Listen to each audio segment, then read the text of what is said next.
The most financially dangerous thing most people do every month is also the thing they feel best about doing. They save. Not recklessly, not frivolously. They set aside money with discipline and intention. They watch the number climb, and they feel, correctly, that they are doing something responsible. What they are not told is that the account holding that money is, by design, structured to make someone else wealthy before it makes them wealthy. That's not an accident. The gap between saving money and building wealth is not a matter of effort. People who save are often among the most financially disciplined people in any room. The gap is architectural. It's built into the way the financial system was constructed, and the way financial education was, for most people, either absent entirely or quietly incomplete. The real reason most people never convert their savings into real wealth isn't that they don't try hard enough. It's that nobody ever gave them a working map. This is the map. Step 1. Understand what a savings account is actually doing to your money. There's a sentence that changes how people think about money the moment they hear it plainly stated. A savings account is not a safe place for your money. It's a slow way to lose it. Not dramatically, not overnight. The number in the account doesn't go down. The balance climbs, sometimes, and the interface is clean and reassuring. But there is a mechanism operating underneath that balance that most banks have no incentive to explain clearly. Inflation. The average savings account in most countries currently offers somewhere between 0.5 and 2% annual interest. The average annual inflation rate, the rate at which the purchasing power of money erodes, has historically run between 2 and 4%, with recent years hitting significantly higher. What that means in practical terms is that money sitting in a savings account is not growing, it's shrinking. The number goes up, the value goes down. The bank earns more from lending that money than they return to the depositor. The architecture of the product is not designed to grow the depositor's wealth. It's designed to make the depositor feel secure, while their capital works primarily for the institution holding it. The institutional voice worth quoting here is not dramatic. It's in every bank's terms and conditions, stated plainly, buried where no one reads it. Interest rates are variable and may change at any time. That's all it says. What it means is that the bank will return as little as legally required, adjust whenever it suits the institution, and offer the depositor a number just large enough to feel meaningful. This is not a conspiracy. It's a business model. Understanding it is the first step. So what does someone do with money they've worked hard to save? They put it to work differently. Step 2. Understand the 3 types of money. Most people move through their financial lives operating with one type of money: earned money, income from labor, time exchanged for payment. Earned money is the foundation, but it has a ceiling. There are only so many hours in a day, only so many years a body performs at its peak, and earned money stops the moment the work stops. Every wealthy person in documented history has understood something about money that most people never learn in school, in the home, or from a bank. There are 2 other types: invested money, capital deployed into assets that generate returns independent of the investor's active labor. Stocks, index funds, real estate, businesses. The investor does not clock in, the capital does. The returns compound over time, and compounding is the closest thing to a financial superpower that actually exists. Borrowed money used as leverage, capital that isn't yours, deployed strategically to acquire assets that generate returns larger than the cost of the borrowing. This is how most large-scale wealth is built. It is also the most complex, carries the most risk, and is the most frequently misunderstood. For someone converting savings into wealth for the first time, the path runs through the second type: invested money. That's the step. Not leverage, not complexity. The straightforward deployment of capital into assets that work while the investor does not. But, and this is the part that most investing content skips directly past, not all assets are equal. And not all investing strategies are appropriate for the same person at the same stage. Step 3. Build the foundation before you build the portfolio. There is a predictable mistake that appears in the financial history of people who learn about investing and act on it immediately without a foundation in place. They invest money they may need. Then the market drops, and it always drops at some point, because markets are not elevators, they are weather systems, and they sell at the bottom. They lock in losses. They conclude that investing doesn't work, and they return to the savings account. Before investing a single dollar, 3 non-negotiable foundations need to be in place.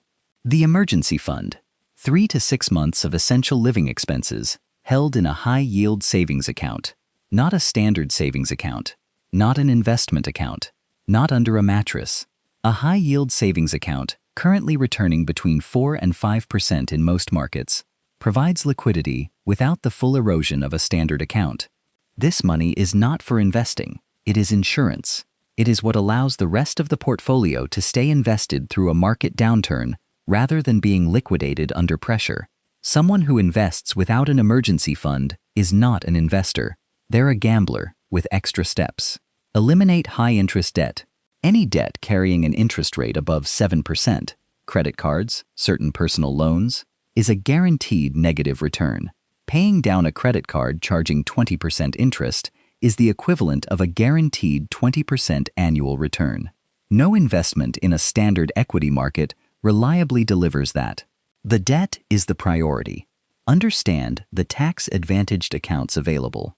Every country structures its financial system differently, but most provide some mechanism for investing in a way that reduces or defers tax obligations, retirement accounts, individual savings accounts, or their equivalents. Using these accounts before taxable investing accounts is not optional for someone serious about building wealth. The tax savings compound alongside the investment returns. Ignoring them is leaving money on the table in a very literal sense. Once these 3 foundations are in place, the actual investing begins. Here's something most investing videos move past too quickly, and it's the thing that actually determines outcomes. The question of what to invest in matters far less than most people think. The question of when to start and how consistently to continue matters far more. Step 4. The core strategy that outperforms most professionals. There's a concept that deserves a moment of explanation before the strategy itself is stated, because without it, the strategy sounds too simple to be real. Before continuing, let's talk about survivorship bias. When someone hears about a stock that returned 400% in 3 years, they're not hearing about markets, they're hearing about a survivor. The companies that didn't return 400%, the ones that returned negative 80% or 0, or simply ceased to exist, those stories don't circulate at dinner parties. They don't generate YouTube thumbnails. The sample of investing success stories available to ordinary people is not representative of what investing produces on average. It's a highlight reel. This isn't an argument against investing. It's an argument against stock picking as a strategy for someone without institutional research capacity, inside expertise, or a significant tolerance for the genuine possibility of losing most of what they put in. The alternative, the one that has outperformed the majority of actively managed funds over any 20-year period that can be measured, is index investing. An index fund does not try to pick winners. It owns a slice of everything in a given market, the entire S&P 500, or the total US market, or the global market. When any company in that index grows, the investor grows with it. When any company collapses, the damage is absorbed across thousands of other holdings. The investor is not betting on any individual horse. They own the race. Over the last 100 years of US equity markets, the average annual return of a broad market index, accounting for crashes, recessions, pandemics, wars, and every catastrophe that has occurred, is approximately 10% nominal, or 7% adjusted for inflation. Doubling a sum of money at 7% real return takes approximately 10 years. That's not a get-rich-quick mechanism. It's a get-wealthy-eventually mechanism. And it works precisely because most people don't trust it enough to leave it alone long enough for it to work. The practical implementation: open a brokerage account, a tax-advantaged one first, if available. Select a broad market index fund with a low expense ratio. The expense ratio is the annual fee the fund charges for management. The difference between a fund charging 0.03% and one charging 1% sounds small. Over 30 years on a meaningful sum, it amounts to tens of thousands of dollars in lost returns. Invest a fixed amount on a fixed schedule, monthly, without exception, regardless of what the market is doing. This is called dollar cost averaging. When markets are down, the fixed amount buys more shares. When markets are up, it buys fewer. Over time, the average purchase price smooths out. The investor stops trying to time the market, a game that professional fund managers with rooms full of analysts lose more often than they win, and simply participates in the market's long-term upward trajectory. Then, they do the hardest thing in personal finance. They leave it alone. Step 5. The wealth gap most people never see coming. There is a moment in the financial trajectory of someone who starts investing early and consistently that feels almost unreal when it happens. At some point, the annual return on the portfolio exceeds the annual contribution. Not dramatically, not in a single year, but the math eventually tips. Someone who invests $500 a month for 30 years at a 7% average annual return accumulates somewhere in the range of $567,000, depending on timing and market variance. Of that, roughly $180,000 came from their contributions. The other $387,000 came from the money their money made. The majority of the wealth was not earned. It was grown.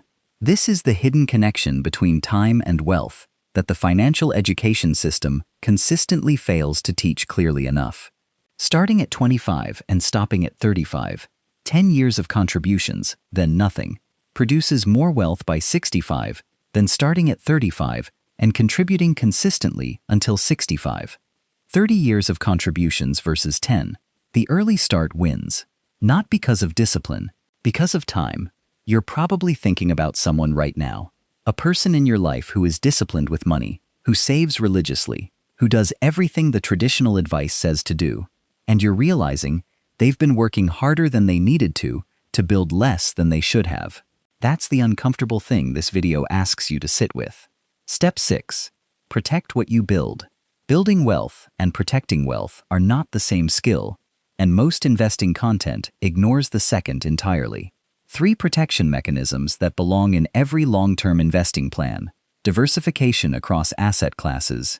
Equities are not the only asset. Bonds provide stability during equity downturns. Real estate, either direct ownership or real estate investment trusts for those without capital for property purchase, provides inflation-hedged income. Holding some percentage of a portfolio in non-correlated assets means no single market event wipes out everything simultaneously. Rebalancing annually. As some assets outperform others, the portfolio drifts from its intended allocation. A portfolio meant to be 80% equities and 20% bonds becomes 90/10 after a strong equity year. Annual rebalancing. Selling a portion of the outperformer and buying the underperformer locks in gains and maintains the risk profile the investor originally intended. Understanding sequence of returns risk. This is the concept most financial content aimed at young investors doesn't discuss because it primarily applies to people approaching retirement. A market crash in the first decade of retirement, when withdrawals begin, is far more damaging than a crash in the middle of the accumulation phase. Adjusting the portfolio's risk profile as the investor approaches their goal, shifting gradually from higher growth to more stable holdings, protects against a market dropping at the worst possible moment. The watch-through reward. The thing most investing guides won't say. The single most counterintuitive fact about building wealth through investing is not about stocks or funds or tax accounts. It's about inaction. The investors who achieve the best long-term returns are not the most active investors. They're not the ones monitoring their portfolios daily, adjusting positions, responding to news cycles. The research is consistent on this. The investors with the best long-term outcomes are the ones who are effectively unable to touch their portfolios, either because they forgot about them, because the accounts were locked in retirement vehicles, or because they set up automatic contributions and moved on with their lives. A 2020 analysis of Fidelity account data, one of the largest studies of retail investor behavior available, found that the best performing accounts belonged to people who had died or to people who had forgotten they had accounts at all. The market rewards patience the way almost nothing else in modern life does. The enemy of long-term wealth is not market volatility. It's the investor's own hands. Save this one. You'll want it the next time someone tells you they're waiting for the right moment to start investing. The right moment to start was 10 years ago. The second right moment is now. The wrong moment is any version of not yet. Step 7. The plan. In order for anyone who wants the framework without the noise. 1. Build an emergency fund of 3 to 6 months of essential expenses in a high-yield account. 2. Eliminate any debt carrying an interest rate above 7%. 3. Open a tax-advantaged investment account, retirement account, ISA, or the equivalent available in your country. 4. Select a broad market index fund with an expense ratio below 0.2%. 5. Set up automatic monthly contributions, an amount that stretches but doesn't break the budget. 6. Do not touch it. Do not check it daily. Do not sell when the market drops. 7. Once the tax-advantaged account is maximized, open a taxable brokerage account and continue. 8. Rebalance annually. 9. Adjust risk profile as the goal approaches. The plan is not exciting. That is a feature, not a flaw. Exciting investing is usually expensive investing. This video gave you a framework. The question it can't answer, the one worth sitting with, is why most people who understand all of this still don't start. That's not a knowledge problem. What it is, exactly, is what the next video addresses. If you're watching this and you know someone who has been saving faithfully for years and wondering why their financial situation isn't changing, send this to them, not because they did something wrong, because nobody gave them a better option. The financial system as currently structured rewards the people who understand it and slowly erodes the wealth of the people who don't. If that bothers you, if you think that's a gap worth closing, that's what this channel is for. Not the comfortable version of financial education, the complete one. Subscribe if that's the kind of content you want more of, the version of financial education that doesn't leave out the parts that actually change outcomes. And in the comments, here's the question worth answering honestly. What's the one money belief you were raised with that you now think was wrong? Or not wrong, but incomplete? The most interesting answers are the ones where the belief wasn't bad advice. It was just half the story.